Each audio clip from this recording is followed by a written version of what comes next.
একজন মা যে তার হাত থেকে খাওয়ায়, তাতে যে ভালোবাসা থাকে, তার মধ্যে সমস্ত জগতের মমতা এক মুহূর্তেই আমি অনুভব করলাম। জানি না কৃষ্ণের জীবন কাটিয়ে আর কি কি অদ্ভুত অভিজ্ঞতা লাভ করব আমি।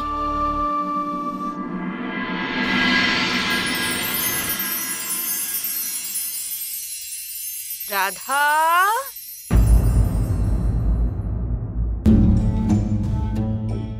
কোথায় যাচ্ছ? তোমার ওই বান্ধবী, ওই গোপিকা, ও তো পালিয়ে গেছে।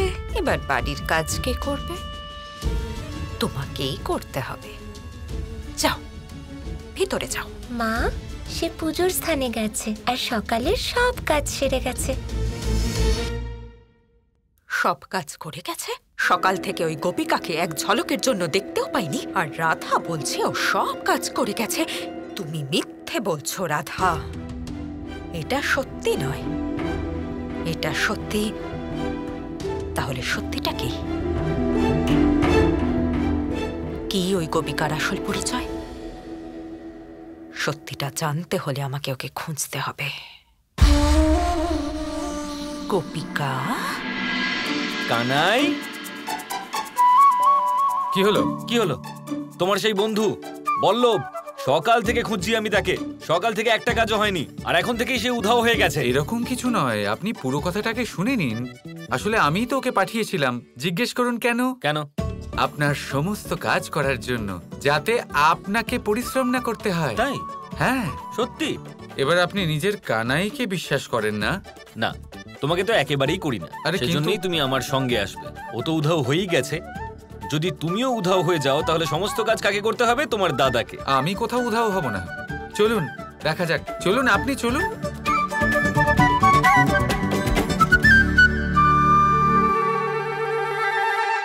জানতাম, আমি জানতাম যে ও ঠিক পালাবে, আর এই তো আমার নাগালেও আসবে না।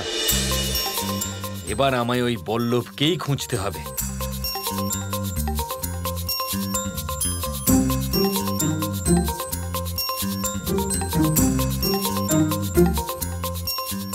গোপিকাকে কোথাও দেখতে পাচ্ছি না কেন?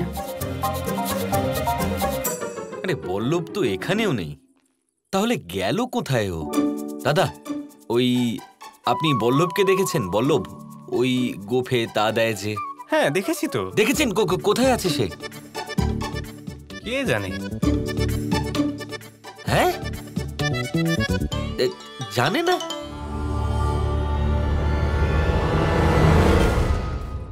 বলরাম, ওখানে দাঁড়িয়ে দাঁড়িয়ে কি করছো?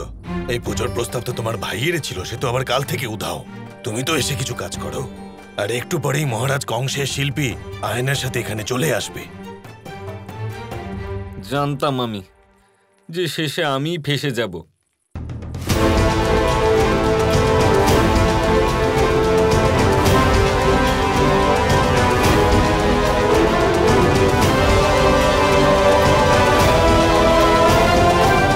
এখন কানাই একাই আসছে, এদিকে বল্লভ ওর সাথে নেই। যখন বল্লভ থাকে তখন কানাই থাকে না, আর যখন কানাই থাকে তখন বল্লভ থাকে না। কি অদ্ভুত ব্যাপার এটা। আশ্চর্য। এখন রাধা এখানে আছে আর গোপিকা নেই।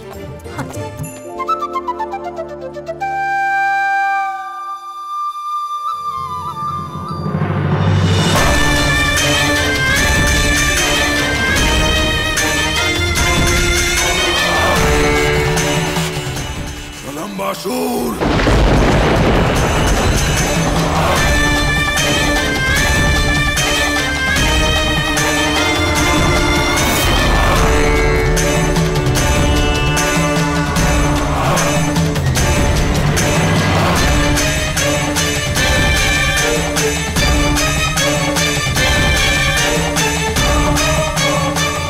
কানাই ও তো।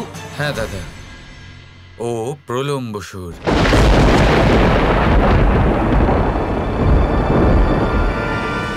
মহারাজ কংস আমাদের সবার উপর দয়া করেছেন। উনি আমাদের সাহায্যের জন্য ওনার সব থেকে বড় আর কৌশলী শিল্পীকে এখানে পাঠিয়েছেন।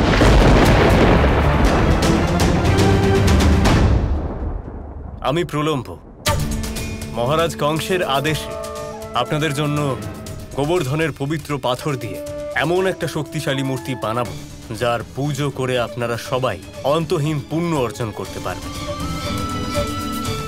বর্ষনাতে আপনাকে স্বাগত শ্রীমান। আপনি এখানে এসে আমাদের অনেক কৃপা করলেন। কিন্তু সেই কাজের জন্য আমার একজন সহায়কের প্রয়োজন।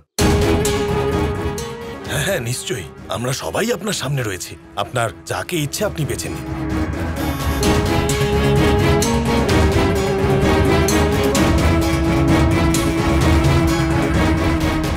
আমি কৃষ্ণের বিষয়ে অনেক কথা শুনেছি। লোকে বলে যে ও খুব ভালো বাঁশি বাজায়। মূর্তি বানানোর সময় আমার মনোরঞ্জন আবশ্যক। আমি ওকেই সহায়ক বাছলাম। হ্যাঁ কৃষ্ণ, সামনে এসো। যাও।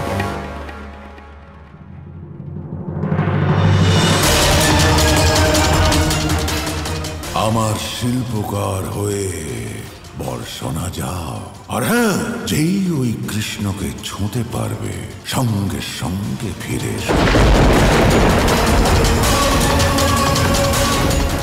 আর একটু ওখানে থাকবে না। ওই বালক অত্যন্ত মায়াবী। শুধু একটা স্পর্শ আর তোমার সমস্ত ভবিষ্যৎ আমি জেনে যাব কৃষ্ণ।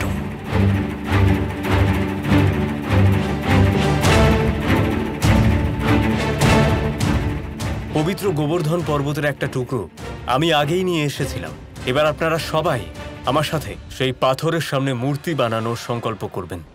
তারপর আমি আমার সহায়ক কৃষ্ণকে পবিত্র সুতো বেঁধে আমার সহায়কের রূপে সম্মিলিত করব।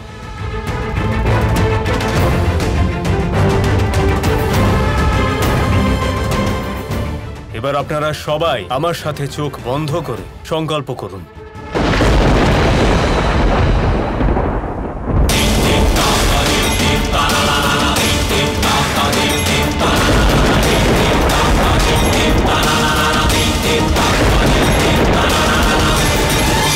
সংকল্প পূর্ণ হলো।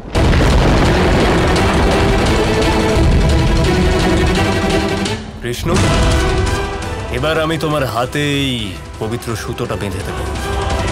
তোমাকে স্পর্শ করতেই আমি তোমার ভবিষ্যৎ জেনে যাব কৃষ্ণ। আর মহারাজ কংসের কাজটাও হয়ে যাবে।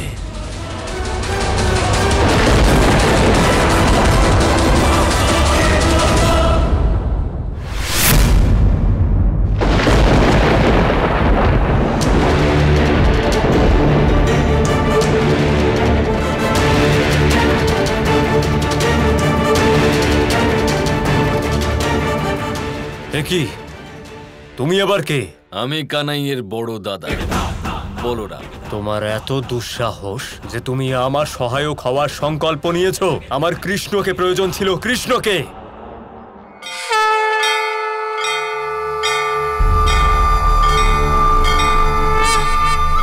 यदा यदा हि धर्मस्य ग्लानिर्भवति भारत